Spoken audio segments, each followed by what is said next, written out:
அமெரிக்காவின் 47வது அதிபராக பதவியேற்கிறார் டொனால்ட் ட்ரம்ப். தேவாலயத்தில் இருந்து அமெரிக்க அதிபர் விருந்தினர் மாளிகையான பிளேர் இல்லத்திற்கு ட்ரம்ப் பயணம். வரலாறு காணாத பலத்த பாதுகாப்பு.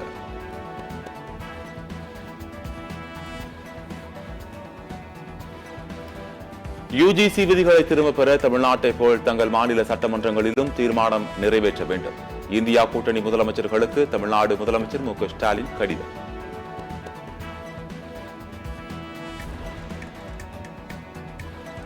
துணைவேந்தர் நியமனம் தொடர்பான யுஜிசியின் புதிய வரைவு நெறிமுறைகளை திரும்பப் பெற வேண்டும். புதிய கல்வித்துறை அமைச்சர் தர்மேந்திர பிரதானுக்கு தமிழ்நாடு முதலமைச்சர் மு க ஸ்டாலின் வலியுறுத்தல்.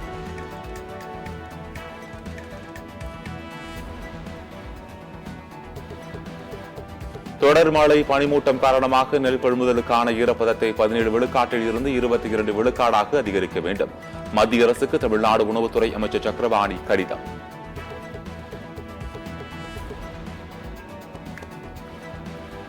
பாட்னாவில் நடைபெற்ற சட்டப்பேரவைத் தலைவர்கள் மாநாட்டில் இருந்து தமிழக சபாநாயகர் அப்பாவு வெளிநடப்பு. தமிழக ஆளுநர் குறித்து அப்பாவு பேசியது பதிவாகாது என மாநிலங்களவை துணைத் தலைவர் கூறியதால் வெளிநடப்பு செய்தார்.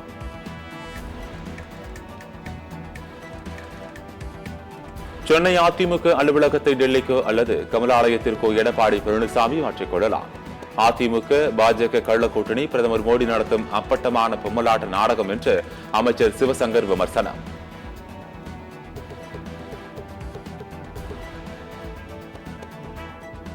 ஈரோடு கிழக்கு தொகுதி இடைத்தேர்தலில் 47 பேர் போட்டியிட வேட்புமனு தாக்கல் செய்த 8 பேர் வேட்புமனுக்களை திரும்ப பெற்றனர்.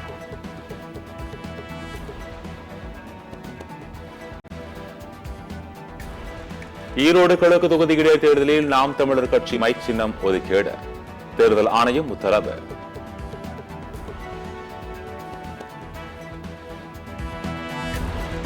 முதலமைச்சர் மு க ஸ்டாலின் நாளை சிவகங்கை பயணம். காரைக்குடி அழகப்பா பல்கலைக்கழகத்தில் அமைக்கப்பட்டுள்ள நூலகத்தை திறந்து வைக்கிறார்.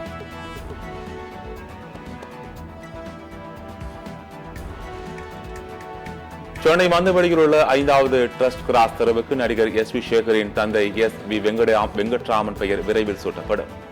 நடிகர் எஸ் வி சேகரின் நாடக குழுவின் நாடக பிரியா 50வது ஆண்டு விழா மலரை வெளியிட்டு முதலமைச்சர் ஸ்டாலின் தகவல்.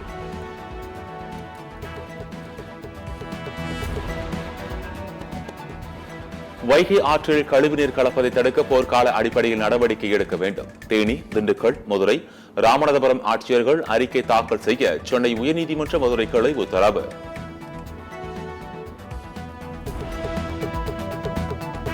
கொல்கத்தா பெண் மருத்துவர் பாலியல் வன்கொடுமை செய்யப்பட்டு கொலை செய்யப்பட்ட வழக்கில் குற்றவாளி சஞ்சய் ராய்க்கு ஆயுள் தண்டனை. சஞ்சய் ராயை சாகுவரை சிறையில் அடைக்க உத்தரவிட்ட கொல்கத்தா சியட்லா நீதிமன்றம் 50,000 ரூபாய் அபராதமும் விதித்து உத்தரவு. கொல்கத்தா பயிற்சி பெண் மருத்துவர் கொல்லப்பட்ட வழக்கில் சஞ்சய் ராய்க்கு அளித்த ஆயுள் தண்டனை போதாது, கடுமையான தண்டனை அளிக்க வேண்டும். ஜூனியர் மருத்துவர்கள் போராட்டம்.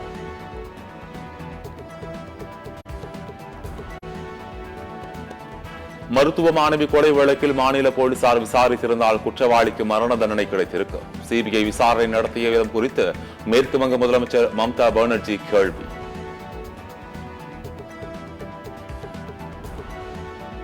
மங்களூரு வங்கி கொலை வழக்கில் மும்பையில் ஒருவரும் தமிழகத்தைச் சேர்ந்த மதுரையில் 2 கைது. 3 பேரையும் காவலில் எடுத்து விசாரிக்க காவல்துறை திட்டம்.